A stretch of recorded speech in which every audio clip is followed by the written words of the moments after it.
2024 की तैयारियां जोरों पर हैं। चारों तरफ चुनावी सरगर्मियां बढ़ गई हैं, लेकिन थाने लोकसभा क्षेत्र में अभी तक उम्मीदवार की घोषणा नहीं हुई है, जिससे जो महायुति कार्यकर्ता हैं उनके बीच में बड़ा असमंजस पैदा हो गया है, क्योंकि 20 मई को यहां पर चुनाव होने वाले हैं, मतदान होने वाले हैं। ऐसे में बड़ा सवाल यह है कि आखिर एनसीपी, शिवसेना और बीजेपी के बीच आखिर क्या ऐसा चल रहा है जिसकी वजह से थाने लोकसभा क्षेत्र से, थाने लोकसभा सीट से उम्मीदवार की घोषणा नहीं हो पा रही है।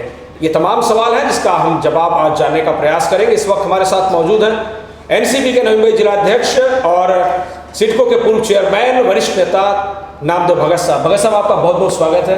धन्यवाद। सवाल की शुरुआत आपसे यही करते हैं कि आपकी पार्टी नजर नहीं आ रही है, अभी तक उम्मीदवार तो घोषित नहीं हुआ है, लेकिन एक्टिविटी भी नहीं दिख रही है। एक्टिविटी दिखाने के लिए नहीं की जाती है। एक्टिविटी हमारे पार्टी के अंदर जो कार्यक्रम करना है वो तो शुरू है, लेकिन मेन बात तो ये है, तारीख तो तय हुई है, लेकिन दूल्हा अभी तक पता नहीं चल रहा है।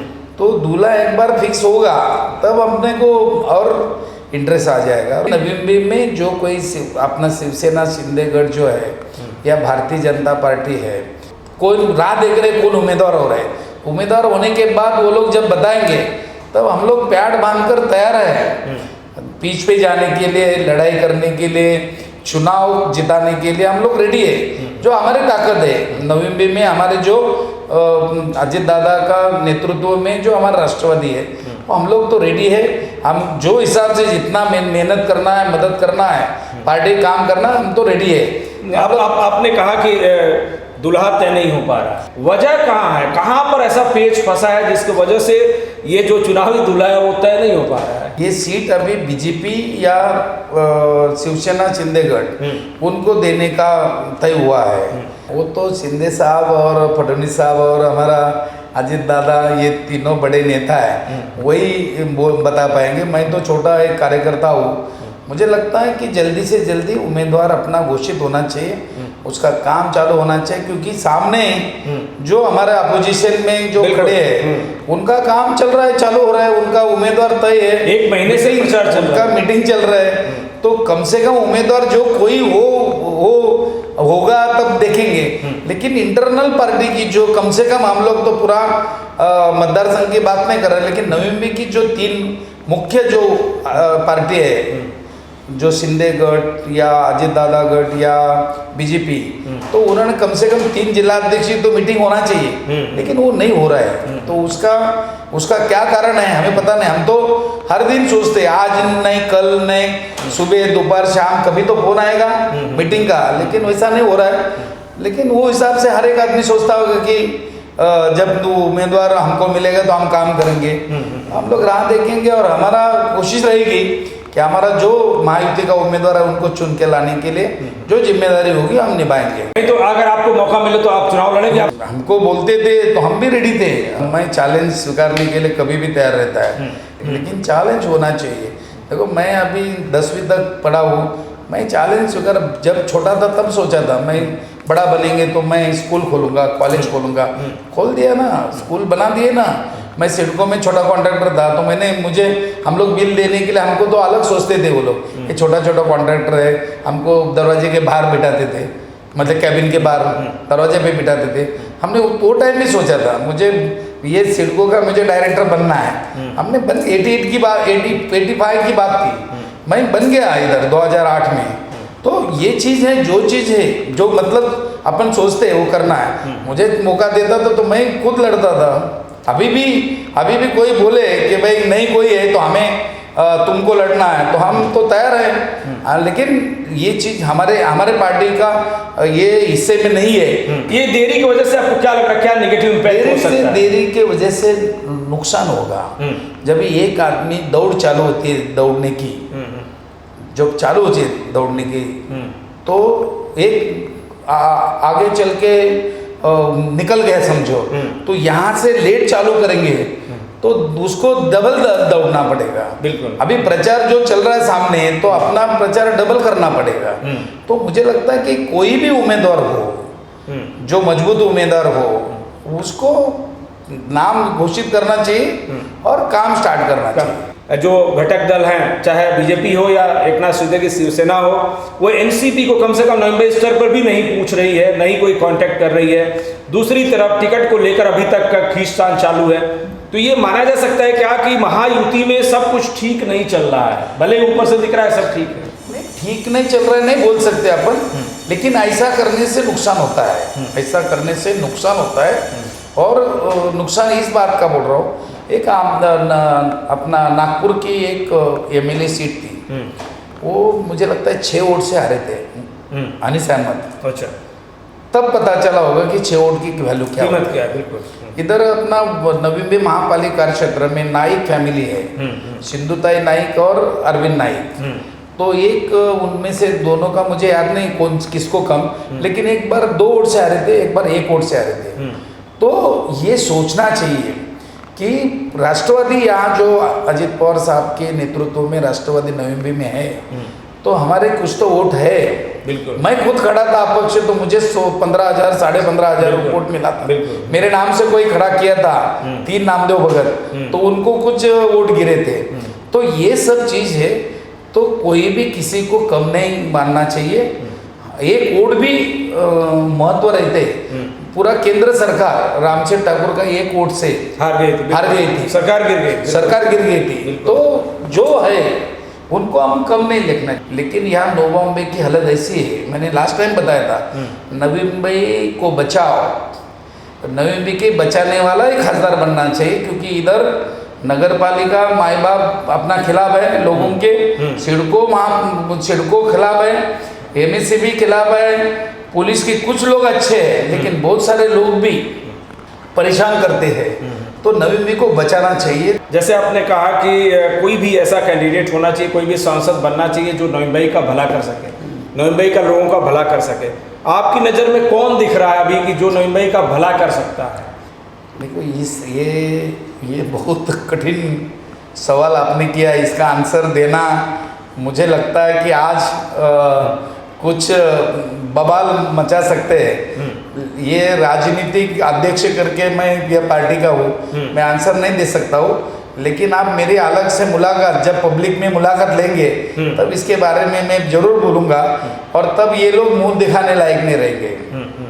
अच्छा, एक चीज बताइए, अभी शिवसेना और बीजेपी ने जो भी तय किया कैंडिडेट, आपने कहा कि उसके प्रचार प्रसार के लिए काम करेंगे। इतना बड़ा कन्फ्लिक्ट है कि लोकल लीडर ही एनसीपी को महत्व नहीं दे रहे। तो मुझे लगता है कि हमें इग्नोर करेंगे तो उसका नतीजा जो कुछ आएगा वो उनकी जिम्मेदारी रहेगी। इस तरह से यहाँ घटक दलों के साथ समन्वय होना चाहिए। वो समन्वय कहीं ना कहीं महायुति दल नहीं कर रहे हैं। तो क्या अजीत पवार तक ये बात पहुँची है, क्योंकि वो मुखिया हैं? जिसका आत्मविश्वास रहता है ना, और काम करने की क्षमता रहती है, कार्य तत्पर करने का काम रहता है और कर्तव्य को जानता है, वो कमज़ोर आदमी जो रहता है वो कंप्लेन करते, तकरार करते हैं। मैं कमज़ोर नहीं हूँ, तो मैं जो काम करता हूँ मेरे ऊपर मेरे में ताकत लगती है, और मैं ऐसा नहीं किसको तकरार करूँगा। जिनको चुनाव लड़ना है उनको, मुझे क्या, एक साधारण व्यक्ति को भी विश्वास में लेना चाहिए। वो नहीं लेगा तो उसका नतीजा क्या आएगा, वो अच्छा भी उनका और बुरा भी उनका। क्या प्रमुख मुद्दे इस चुनाव में उठने चाहिए जो खासकर नवी मुंबई के प्रकल्पों से जुड़े हों, जो उनके कल्याण के और विकास से संबंध रखते हैं? वो खासदार की निवडणूक है। खासदार की जो खासदार होता है, उनके बहुत सारे लोग ऐसे बोलते आ रहे हैं वो खासदार को हमने 5 साल देखा नहीं। खासदार के का काम करने का एक सब्जेक्ट अलग रहता है। इधर मैं आपको बता, मैं प्रकल्पग्रस्त की बात हमेशा करता हूँ, लेकिन मैं ये भी बात करता हूँ कि जो माथाड़ी मापाड़ी है, जो गरीब लोग है, जो लोग पीड़ित है, उनको मदद होना चाहिए। अभी 50 साल होने के बावजूद भी प्रकल्पग्रस्तों को न्याय नहीं मिल रहा है। उनका अस्तित्व बिल्कुल खत्म होने तक आया है।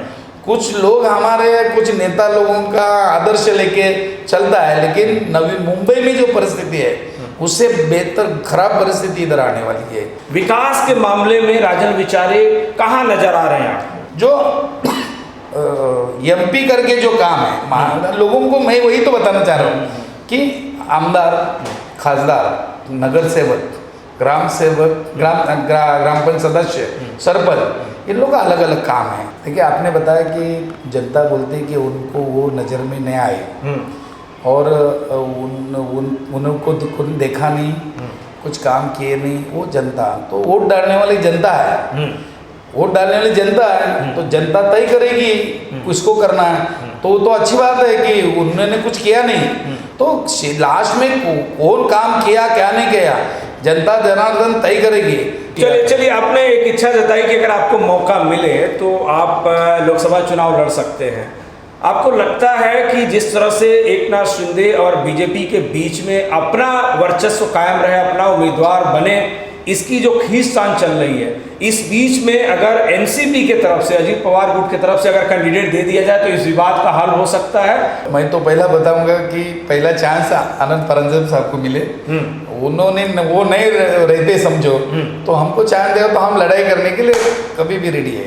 क्या क्योंकि अब समय बहुत कम बचा है, इसमें पार्टी को लीड भी करना है, पार्टी का जो संगठन है उसको भी बढ़ाना है और चुनाव प्रचार को भी जीत के मुकाम तक ले जाना है। आपकी भूमिका क्या होगी? नहीं, हमारी भूमिका तो तय मैं देखो, मैंने आमदार की चुनाव लड़ा है, कॉरपोरेशन में चुनाव लड़ा है, मैं बैंक में भी चुनाव लड़ चुका हूँ, महापौर का भी चुनाव लड़ा हो, स्टैंडिंग कमेटी का चेयरमैन चुनाव लड़ा हो।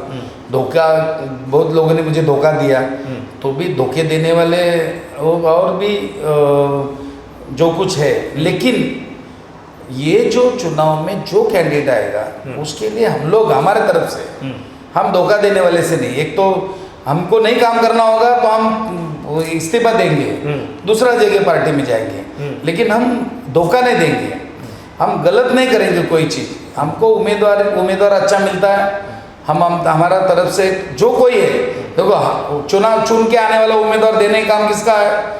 अजित दादा, देवेंद्र फडणवीस साहब और एकनाथ शिंदे साहब, उन्होंने चुन के आने वाला उम्मीदवार हमको देना चाहिए। अभी उम्मीदवार चुन के लाने का हमारा काम है, अच्छा उम्मीदवार देगा तो 100% ही सीट आ सकती है। हम लोग पूरी तैयारी के साथ उनको मदद करेंगे। एक आखिरी सवाल आपसे, गणेश नाइक, एकनाथ शिंदे को क्या आप संदेश देना चाहेंगे जो यहाँ पार्टी का नेतृत्व कर रहे हैं? आप उन्हें क्या संदेश देंगे? डायरेक्टली आप अगर उन्हें कुछ कहना चाहें तो क्या कहेंगे इस चुनाव के दरमियान? नहीं, कैसा है कि ये लोग दोनों बहुत बड़े लोग हैं, हमसे मुझे लगता है कि शिंदे साहब और हमारा उम्र उतना ही हो सकता है, बल्कि उनसे मैं 1-2 साल बड़ा हो सकता हूँ, लेकिन वो बड़े बड़े पोस्ट पे रह चुके हैं, हमसे बहुत बड़े हैं।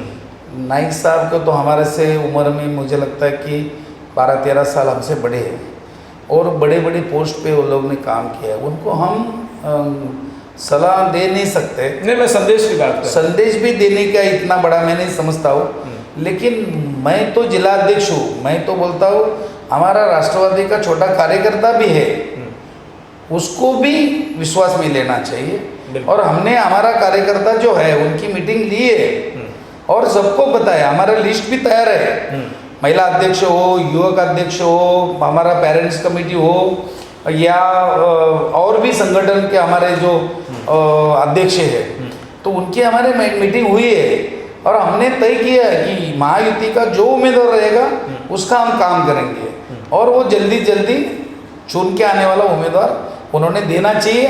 भगत साहब बहुत बहुत धन्यवाद, आपने तमाम सवालों का जवाब दिया। 20 मई को थाने लोकसभा सीट से चुनाव होना है, मतदान होना है, लेकिन आज तक अभी कैंडिडेट घोषित नहीं हुआ है। ताज्जुब की बात यह है कि महायुति के जो घटक दल हैं, जो बोलते हैं कि आपस में बहुत ज़्यादा समन्वय है, वो नई मुंबई के जिलाध्यक्ष से भी अभी तक संपर्क नहीं कर पाए हैं। जनता और कार्यकर्ताओं से संपर्क करना अभी बहुत दूर की बात है। तो यह संकेत देता है कि महायुति में सब कुछ ठीक नहीं चल रहा है। आज की बातचीत में बस इतना ही, दीजिए हमें इजाज़त, लेकिन ताज़ा तरीन खबरों के लिए देखते रहिए TV1 इंडिया लाइव। नमस्कार। लेटेस्ट अपडेट्स और ताजा तरीन खबरों के लिए TV1 इंडिया लाइव को सब्सक्राइब कीजिए और नोटिफिकेशन पाने के लिए बेल आइकॉन को दबाना मत भूलिए।